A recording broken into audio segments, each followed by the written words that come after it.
Hello and welcome back to Gapeys Garden. We are in the house, and as you can see, we've got a plethora of peppers sitting here in front of me. So I've been really busy this week harvesting all of the peppers because we are expecting our first frost, if not tonight, probably tomorrow night or the night after. It's kind of hard to predict our forecast because it always gets a little bit colder here than what they say it should be. So we are going to get down to the 30s tonight and over the next couple days and even into the 20s this weekend. So I thought I would go over some of my favorite pepper varieties that I grew this year. You may know I like trying different varieties every year, and I had quite a few new ones that I tried this year that I really liked and will likely grow again. I'll also talk a little bit about what I plan to do with all these peppers, as well as some of the things that I've already done with some of the harvests this year.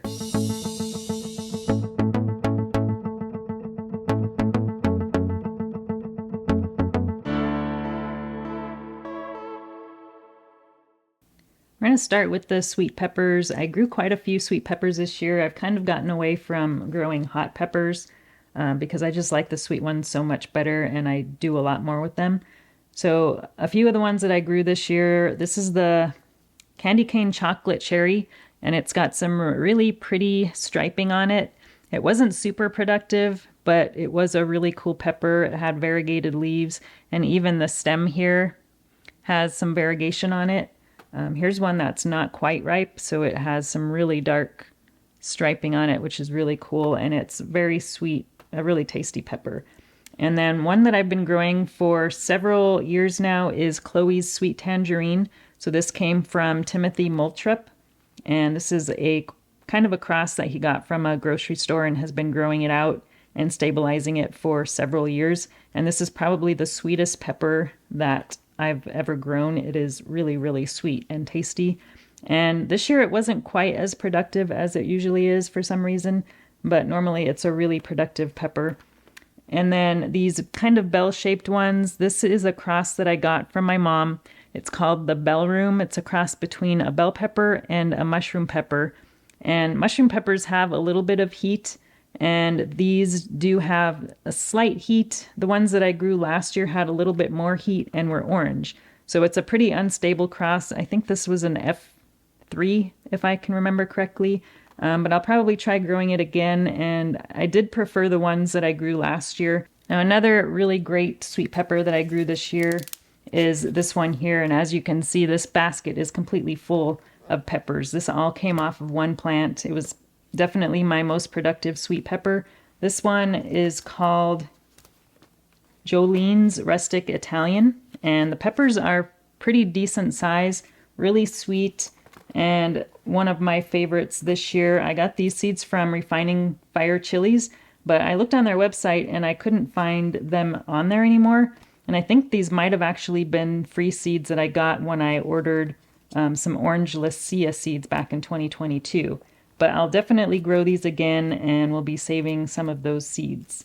Here's a basket full of another one of my favorite sweet peppers. This one is called Aconcagua.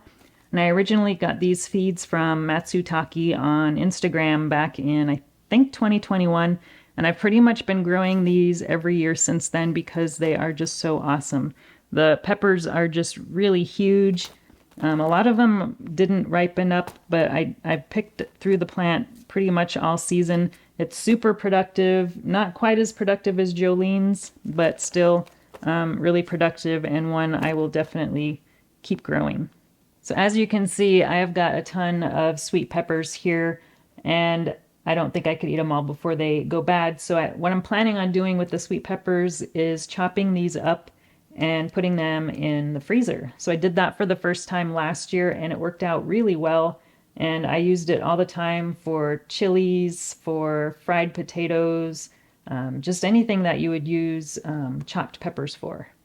I grew a few different Mexican peppers. This one is called Chilhuacal Negro, and I have this one in a vase of water because I had quite a few on the plant that were still green. So I'm going to see if we can get these to ripen in a vase of water. I've had pretty good luck doing that in the past with some varieties, but we've got these. When they're ripe, they turn a chocolate brown color. So they are a pasilla type pepper, though they don't look like pastillas. but the flavor is very similar. So this is what a pasilla looks like. This one is still a little green, so it's not quite ripe. But we did get quite a few ripe ones off the plant. But the chihuahua seeds I got from Farouche Peppers on Instagram. I'm not sure he's still on Instagram though. And then the pasilla seeds I got from Brando Toe. And here's what they look like when they're ripe and dried. So I dehydrated these at a pretty low temperature for about a day. And we got one bag filled up. And this was off of, I think, just one plant I had of this one. And then the Chihuahua Negros, I also dehydrated those. And for some reason, the Chihuahua Negros, I don't know if you can see that, but the skins turned kind of a light brown color. I'm not sure if it was supposed to. Not all of them did that, so this one is still kind of dark, but the majority of them turned light brown, which is kind of weird. And then the other Mexican variety that I grew is the Guajillo, and this one was by far the most productive. I've grown the pasilla and the Guajillo before outside of the greenhouse, and they did all right. They're pretty slow to ripen, but in the greenhouse, they just took off, and I got a ton of peppers out of them. So I dehydrated these, and I'll be able to make lots of Mexican dishes with these. And I won't have to buy these from the store for quite a while, and I won't have to grow these again for quite a while. Now this basket is just filled with all of the jalapenos that I harvested this week, and I've grew 5 different varieties. I'm not going to go through all of them, but I do want to touch on my 2 favorite ones. So this one is a little bit different shape than most jalapenos. It is very large and is great for stuffing. So I made a lot of jalapeno poppers out of these guys, and the heat on these is fairly mild, so those are really good. I'll probably grow those again. And then it's hard to tell which is which, but I think these ones here are the Tam jalapeno, which is another favorite that I grew this year. It's a fairly mild jalapeno.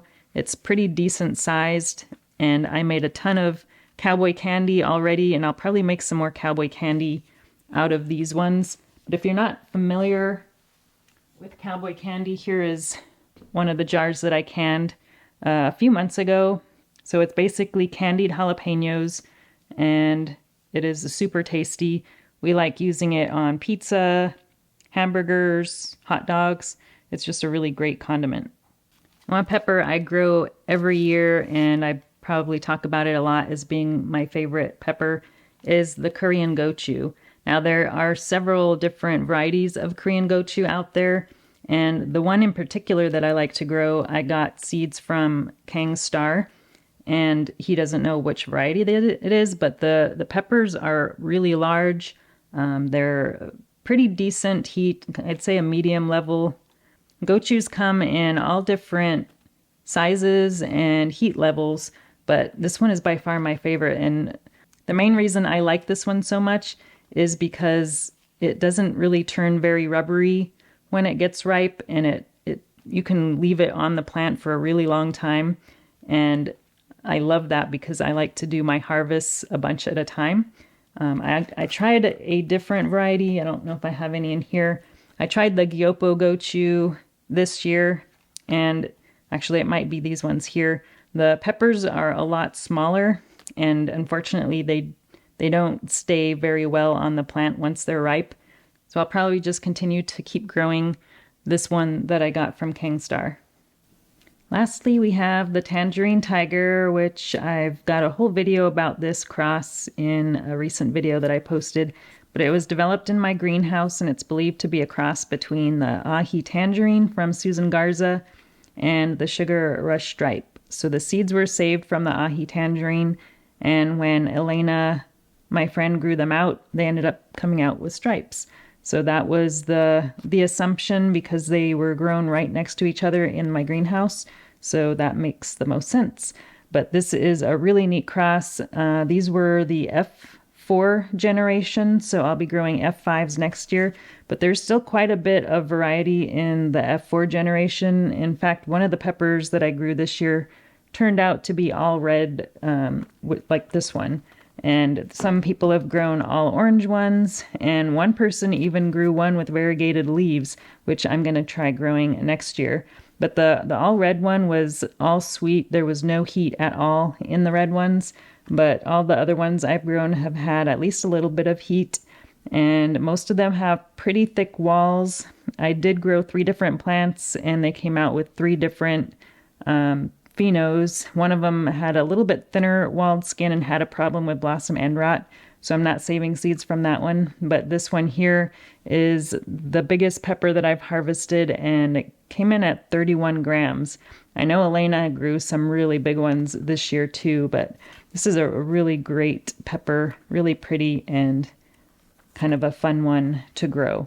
So I do have seeds of this available if anyone's interested in trying it out. Just let me know. Thought I'd finish the video by talking about what my top 5 pepper varieties were for this year. And the first one is going to be Aconcagua. Super tasty, super productive, and they're huge. So I grow these pretty much every year.